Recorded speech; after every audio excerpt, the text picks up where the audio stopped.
What's up, guys? I'm Laura from Reading in Bed, and this is going to be just a bit of a Friday read slash book haul slash clearing the decks because there's a lot of award stuff coming up next week. On Monday, we've got the Giller long list announcement. On Wednesday, we've got the Man Booker shortlist announcement.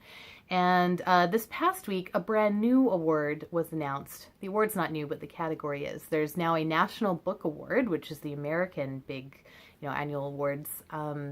Translated Fiction Award, which is a great long list, and I've already put a bunch of stuff on hold at the library. So as these awards come in and I start, reserving stuff at the library, reading life could change very rapidly, so I just want to take a quick inventory and snapshot of what's going on right now before all this stuff hits.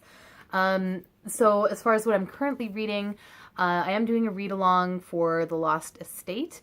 That is on a channel, I believe it's called Knit and Read. I will link it. Also, Emma Novella is co-hosting that, I believe.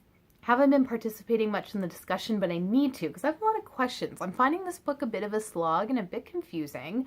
It could be due to the translation, so it's from the French, and I did read a review on Goodreads, so, take it with a grain of salt, but someone who said it was untranslatable. Now, the translator is Robin Buss, who was the translator that I read for The Count of Monte Cristo, and I thought that was a good translation. Very clear, very easy to understand, but this one I'm just having a lot of trouble. It's set in the late 1800s in rural France. It's a coming-of-age story. It doesn't seem like it should be super complicated, but I'm just often finding myself like, wait, what's happening right now? Why is this character doing this or feeling this way? So, yeah, I gotta go check in with the read-along hosts on this one. I'm also reading, I have picked up In the Twilight by Chekhov. I put this down more than a year ago, but I did not mark it as DNF because I knew it wasn't a DNF. This is the kind of collection you can easily pick up and put down, although now I'm fairly close to the end, so I'll probably just stick it out. But, I mean, it's Chekhov. Like, what do I need to say? You can read one of these stories and be thinking about it for days or weeks afterwards, so it's not the kind of collection you need to barrel through. But, obviously it's wonderful, so hopefully I will finish that. Let's see. Speaking of French and translation, I am reading Tintin au Tibet, if that is how you pronounce Tibet in French. So, speaking of issues around translation and things being untranslatable, I've recently read a lot of French translations and thought, I often think, wouldn't it be nice if I could read this in the original? I know just the tiniest bit of French that I can sometimes go back to the original and try and figure out what the translation is doing, what it may have left out, what it's embellishing. And it just always makes me wish that I could read French. So I got some advice from Remembered Reads, a booktuber, and she said a really easy way to start, for someone like myself who lives in Canada, so I took French in school as a second language and, there is French kind of around me.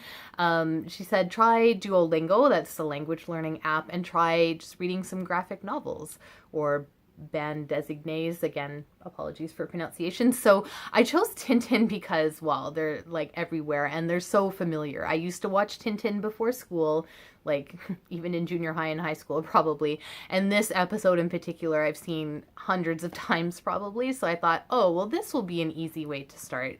Well, actually, there is a lot of text on each page, and I'm finding, even though this story is extremely familiar to me, I know all about it, and even though the lessons I'm doing on Duolingo also seem very easy, I know the vocabulary, I remember how to conjugate verbs for the most part, actually reading French, even this kind of French, is very exhausting. I can only really read 5 pages of this at a time, and then I'm just because I'm really trying not to translate word by word in my head. I'm trying to actually read the French and take it in, and it's really hard.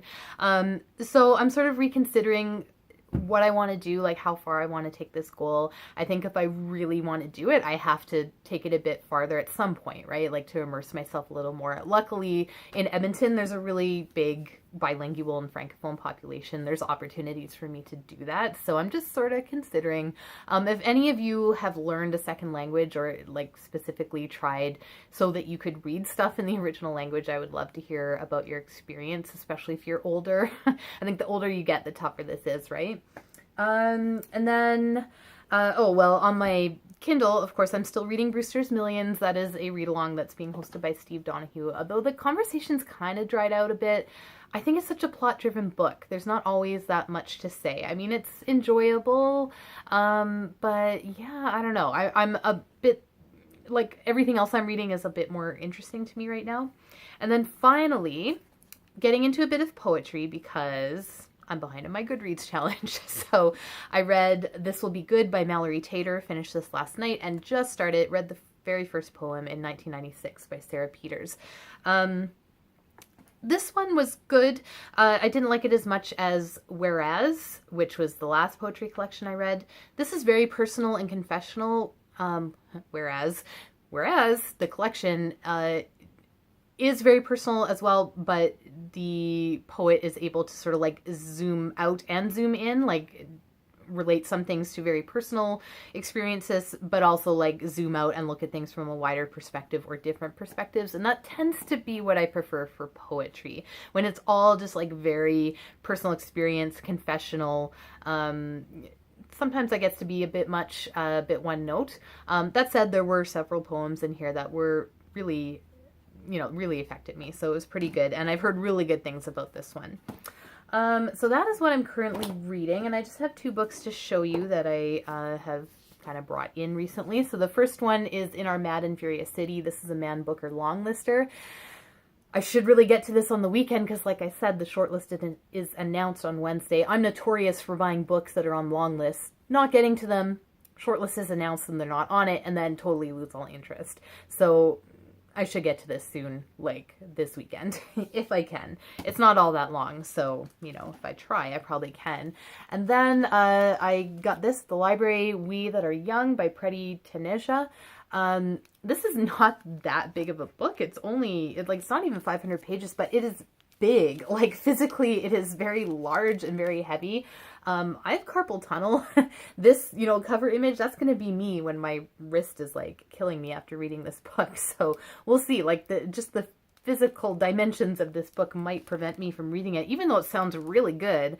It's a King Lear retelling, and I haven't read King Lear, but I've read other books that sort of allude to King Lear, like I think Station 11 does. And if it's a good retelling, it shouldn't really matter, right? But yeah, I don't know. Like, I don't know if it's the quality of the paper. This thing is freaking hefty. So anyway, so that's kind of what's going on reading-wise. Things could get totally blown out of the water next week. I don't intend to read like the full long or short list of anything, but I get excited, and I will be here on Monday, so please do come back. I believe the Giller long list is announced at 9:30 Eastern time. It's going to be live streamed on Facebook, so I will be watching that, and then I'll be here commenting on it, probably griping about it. So see you then.